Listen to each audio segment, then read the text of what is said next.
This is the land of the Inuit people, but we're at a time before that, a time before even the human concept of time was created. There was no distinction between humans and animals. All living creatures existed on one spectrum. That's when asteroids rained down from above, striking our world with all their force. These asteroids brought water and land. It was during this time a magical element was formed: words. These mystical verses that could be uttered by all living creatures and wielded magic. These magical elements led to the advent of night and day. A fox and rabbit came across each other. In an attempt to communicate, the rabbit said night. Thus, the night was created, and the world lit up with stars. The fox, as a response, said light, and thus the morning was created. Soon these all-powerful mystical words created the world we exist in today. This brought us to today, when a young girl had her life completely shifted. Many creation stories of the Inuit people exist, and each subcommunity has its tales, but one tells a story of a young woman named Sedna, who transforms into a goddess. Some say she has a fish tail, whilst others portray her differently. Regardless of the variation, it's commonly said that Sedna would have a child with the wolf on the island.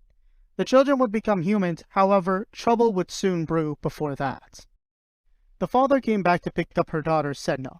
However, if it was out of anger or a bird chasing her, the father pushed her off the canoe. The daughter somehow manages to cling on to the canoe last minute. However, her father betrays her and cuts off each of her fingers, and she sinks into the bottom of the sea.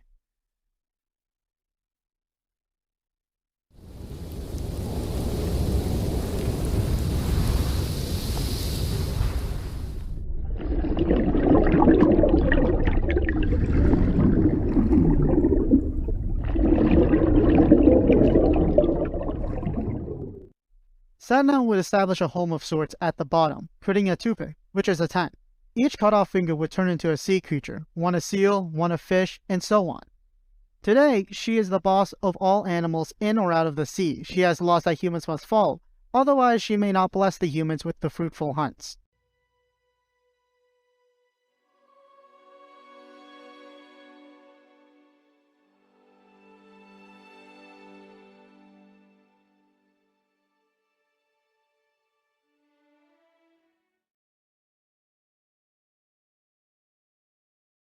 The traditional food of the Inuit is referred to as country food. It includes land mammals like caribou and many sea creatures such as whales. Country food continues to hold cultural relevance among Inuit families to this day, with 60% still consuming it. However, recently the cuisine has faced a steep decline because of various bans on hunting endangered animals imposed as a result of colonial overhunting. An example of this is the ban on hunting belugas in the Long Ungava Bay. Whilst now this is necessary to protect the environment, it should be accompanied by at least some compensation for the Inuit communities that have lost a significant food source, something that has led to 68.8% of Inuit families being food insecure. Now, let's dive into how this food is hunted and by whom. Traditionally, men are the hunters in Inuit culture, with women being more focused on taking care of the household. Today, however, many Inuit women are now burdened with the requirement that they must work and care for their family, which has led for calls for gender equality within the Inuit communities. Traditionally, the Inuit people have had a seasonal hunting pattern. During the summer, when food is more plentiful, they hunt in dozens within their locale. However, this pattern changes significantly in the winter, when Inuit people clump up in tiny settlements called bands, each consisting of around 100 people. This is done to ensure the safety and well-being of everyone in the band, since the winters in the Arctic can be super harsh. In this sense, the Inuit community structure is very egalitarian and focused on providing everyone with the best likelihood of thriving. This unique collectivist approach promotes mutual respect within the community. It creates a sense of camaraderie where everyone helps each other out. This sharing structure has been so deep-rooted within the Inuit community that it persists to this day, with 80% of families still sharing their country food with someone else. These bands and hunting locales traditionally also worked as identification for Inuit people, since when interacting with their larger band, people identified with their hunting locale. However, when interacting with other Inuit people, they would identify themselves as from their band. Now let's dive into the significance of Inuit clothing and art. In Inuit culture, one of the most important rules, the rule of Sedna, is that all parts of an animal must be used. The skin is no exception. The skin is commonly used for clothing thanks to the insulating nature of caribou skin. Men are primarily responsible for removing any membranes and fat. They're also responsible for preparing the skin for further processing. Bloodstains are then removed by stomping on the skin or soaking the stained spots in the water and squeezing it out. With the membrane and fat alongside most of the blood gone, ulu knives remove the hair from the skin. Ulu knives are known as women's knives and are typically used by the Inuit women to perform domestic tasks such as food preparation or the separation of animal skin for clothing in this case. In addition, the hide is softened by dampening, scraping, and working the skin to stretch the fibers to soften it. At this point, any cuts in the skins are repaired through sewing. Commonly, wooden or copper needles were used. However, the silver needles started becoming more common as Native people started setting up trading posts to trade with each other. After this, the jobs switch, as men are no longer responsible for the skin. Rather, the women, who are the traditional housekeepers of the family, are. Inuit clothing is designed to insulate as much heat as possible in the cold. As such, the Inuit have devised clever methods thanks to their harsh winter environment. One such is using 2 layers of the skin. Here we can see the Inuit taking the caribou skin they had just processed and using it to make their clothing. They'll make one layer that points inwards, the innermost layer, while the outermost layer will point outwards. Thanks to the air bubbles the caribou skin creates, and the layer between the 2 layers, Inuit clothing becomes excellent at insulating heat as the air between holds all the warm air. These skins are often turned into hoodies that are called parkas and have a huge hood. They function as great insulation for women and their baby. However, government regulation on hunting introduces a point of conflict as the Inuit today may need to hunt for fur to make their parkas. However, non-Indigenous populations have shown interest in Inuit clothing thanks to their excellent ability to insulate heat. As a result, many Inuit have found a way to make money while retaining and continuing their traditional values. However, the supply and demand market isn't always the kindest, as revealed later. However, these harsh, barren, and desolate conditions translate to some vivid imaginations that the Inuit express as beautiful art. Inuit art holds excellent value to the people. It's a reflection of their values, beliefs, and traditions. Thanks to the migratory nature of the Inuit, each community develops their own unique style and speciality in Inuit arts. For example, the Inuit community of Pelly Bay and Repulse Bay have styles similar to folk art, while communities like Povornukniduk are known for their excellent craftsmanship. In the modern day, many Inuit artists exist and thrive, such as Alasua Amituk Davidaluk, Jo Talirunili, and many others, who themselves have developed their own unique styles. Oftentimes, these different styles and changes from community and person are narratives to help people convey someone's emotions. For example, various Inuit style make use of whale bones. Thanks to their natural shape, it results in artists having to work around with their unusual structures. This leads to a fantastical art piece. Today, contemporary Inuit artwork is rapidly growing. Its most discernible feature is using power tools and materials like serpentine and soapstone. Regardless if the art is contemporary or not, most Inuit art depicts family, Inuit life, animals, and religious beings. External outside forces such as art collects have pushed many Inuit artists to accept new art forms or eradicate some. For example, government power over the Inuit has resulted in regulations making certain materials and in extent styles such as whalebone go extinct. Thanks to the embargoes on endangered species, this is quite unfair, considering these governments were responsible for the endangerment of said species in question. Regardless of this is leading to the rise of contemporary Inuit art as it becomes harder and less viable to do artwork traditionally, and the Inuit people search for different avenues to express their art and communicate thanks to government regulations and colonized societal values. However, other factors remain at play. For example, the rise of printmaking Inuit artworks by companies such as Cape Dorset Printmaking Studio is driven by a need to make their artwork more appealing to colonizer populations.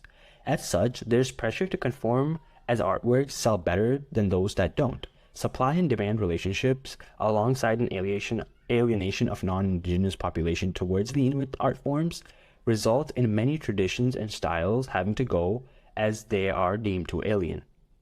Inuit art represents a significant pillar of their culture. It provides them with a means for self-expression and communication.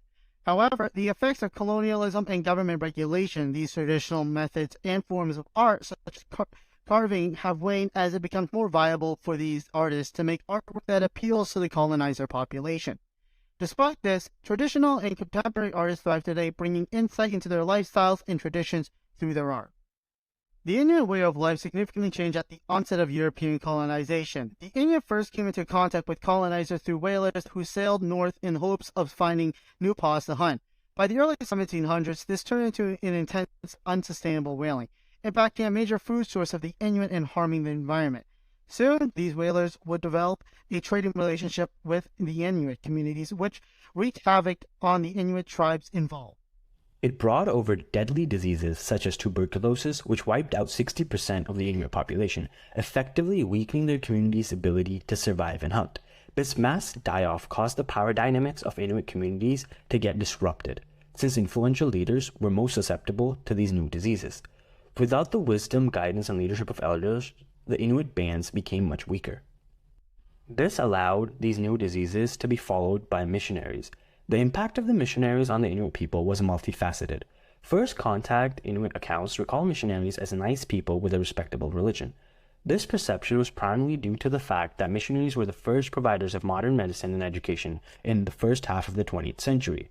However, shortly after this trust was betrayed when the church and government conspired to create the residential school system by abusing their power.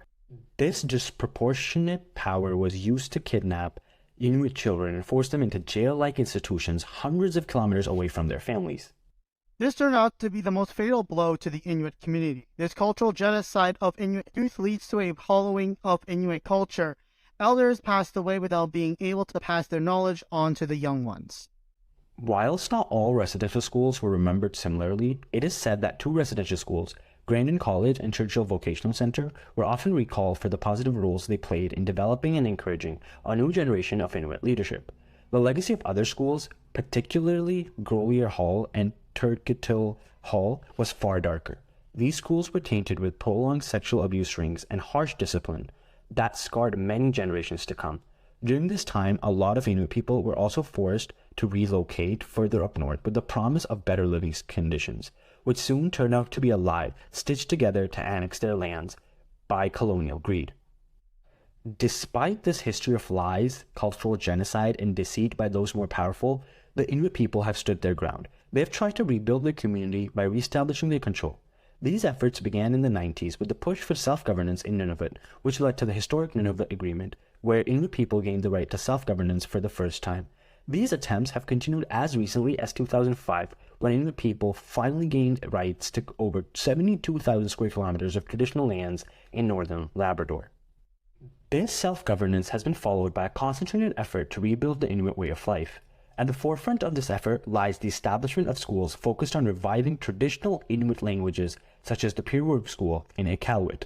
Most of these efforts are led by elders of the community who have traditionally held the role of wise advisors, a role that has drastically changed ever since contact. They have gone from guides to protectors of the community. Most Inuit initiatives to revive their culture are now headed by elders, since they have a deeper connection with their traditional past and are the last hopes to keep it alive. They have done this not only through schools, but also through stories and tales of their ancestors told in their family. These attempts have seen recent success as the number of native speakers of Inuit languages has increased. A lot of these lingual schools have also doubled up to provide Inuit people with modern, relevant skills, something which addresses the horrific high school dropout rate the Inuit community faces, a problem that is a remnant of the oppression they historically endured. Currently, about 75% of all Inuit kids don't finish high school. This appalling statistic has led to Inuit kids struggling to make ends meet in the modern world. It is clear that the Inuit people have been affected by many power structures throughout their history. It was through colonialism that these traditional power structures were changed, and not necessarily for the better.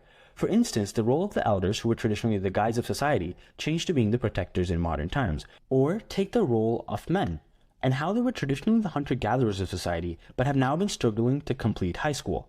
Not to mention the similar fate of women, who were the leaders of the household but are now struggling to finish high school as well.